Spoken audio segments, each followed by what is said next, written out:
Facing serious sexual harassment allegations that poor vulnerable women employed with the Revanna family were regularly assaulted.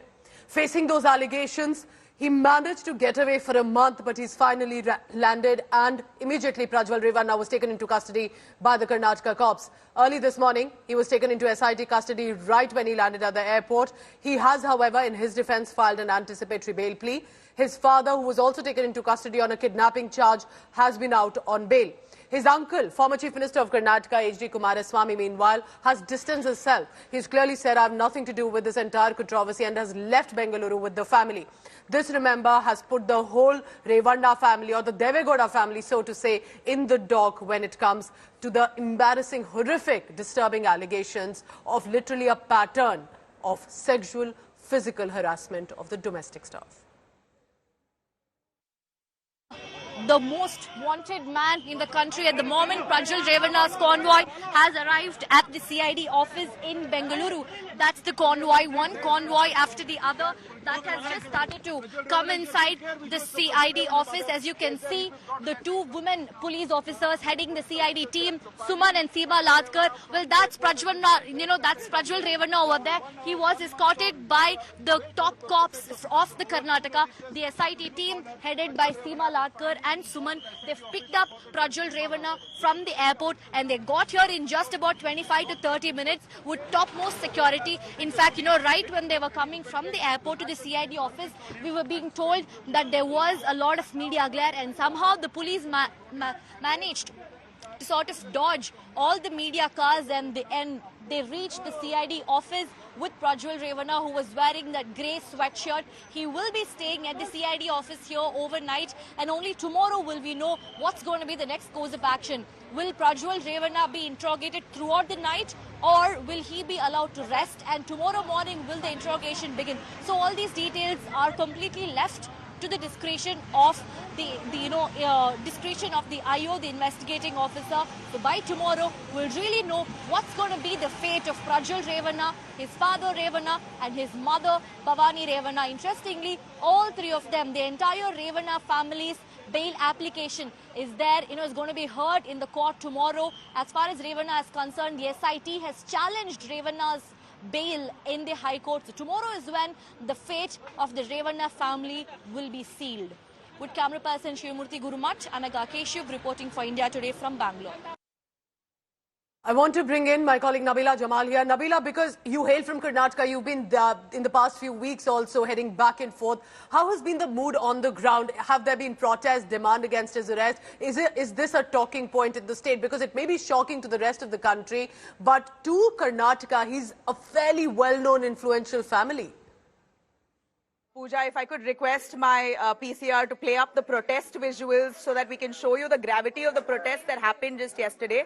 Chalo Hassan protests were launched when nearly 10,000 people from different walks of lives, mostly from the civil society groups, activist groups, Dalits, we saw farmer communities who came together in numbers, marching all the way towards Hassan in one request, asking for the SIT to take him into custody with immediate effect. If we could play out those protest visuals, please.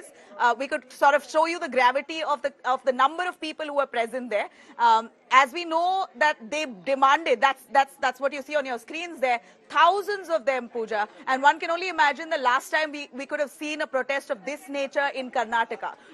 We could see easily a good 10 to 20,000 people who gathered from Hassan and all the way from Bengaluru. People from Bengaluru civil societies have gone all the way to Hassan and supported the people of Hassan there to come out in these numbers. A big march that was carried out where they wanted the witnesses to be protected, victims to be protected, and Prajwal Revanna to be taken into custody first thing as soon as he lands. So the first thing that's happened already now, as per their demands, Prajwal Revanna has been taken into custody, but it only remains to be seen whether he's going to get anticipatory bail. We did speak to legal experts, and they said it's highly unlikely in cases of rape of such nature, where the man has gone absconding for 33 days.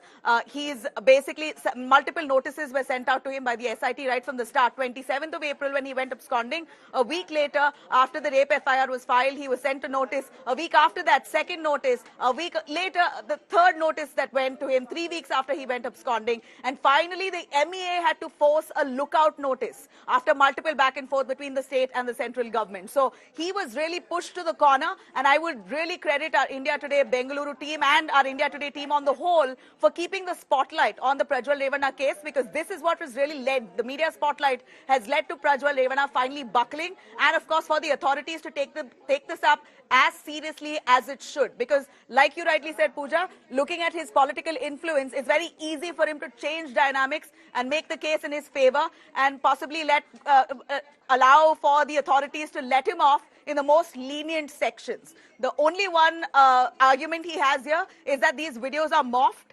My face isn't seen in any of those videos, etc. But there is an audio, so it's for the forensic team now to try and match the audio with his original voice to see if it indeed is Prajwal Revanna. But in conclusion, I'd like to say that an FIR of rape, if a rape allegation is made against someone, you don't need a video to prove in court that you have been raped. There are other ways of investigation, and the cops are now investigating. But Nabila, I have a question here. Now, when we look at these visuals of Prajwal Revanna casually walking at the airport, he knows that he's going to be arrested. And despite that, there's a certain confident body language, perhaps because he has a legal strategy in place.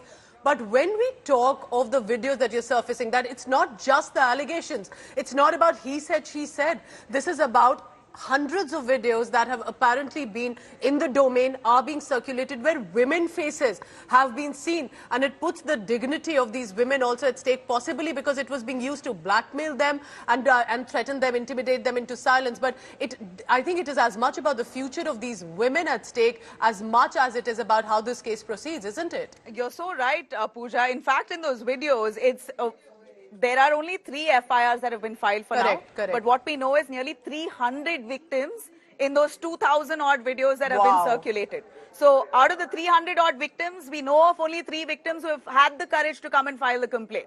SIT has assured many of those victims that they will be protected, but verbal assurance and lip service is really not enough. HD Revanna, the father of Prajwal Revanna, is currently on bail. Remember that he was the one who was accused of kidnapping one of those victims, who eventually has turned out to be one of the complainants in the case. She filed a FIR finally, but she was the one who was kidnapped allegedly by HD Revanna, taken away, whisked into a farmhouse. HD Revanna's wife sort of pressurized her and her family to withdraw the complaint. So this is brazen act of trying to pressurize and influence those victims and witnesses. And a classic example is right now before court itself, that HD Revanna did allegedly, as per complaint, try to coerce and influence one of those victims. So it could be very well possible, even if Prajwal Revanna is inside prison, the family members by and large, be it HD Revanna, who's currently on bail, he's out and free, and even Bhavani Revanna, his mother, could very well try and influence witnesses and victims to ensure that their son is protected. But that said, what is really shameful here is, Pooja, as much as Prajwal Revanna should get punished for what he's done, if he's done it, the perpetrators, the people who spread the videos, leak the videos, exposing the victims' identities, must be taken into custody. An investigation must thoroughly go into the reason to why this was leaked and the way it was leaked. Pooja, you'd be shocked to know that pen drives were placed in buses, in public buses, in parks. It was handed over physically to people and women walking in the parks just so that they could defame Prajwal Revanna. He could very well be the accused here, but this was not the way to expose and reveal the victim's identity. It's shameful.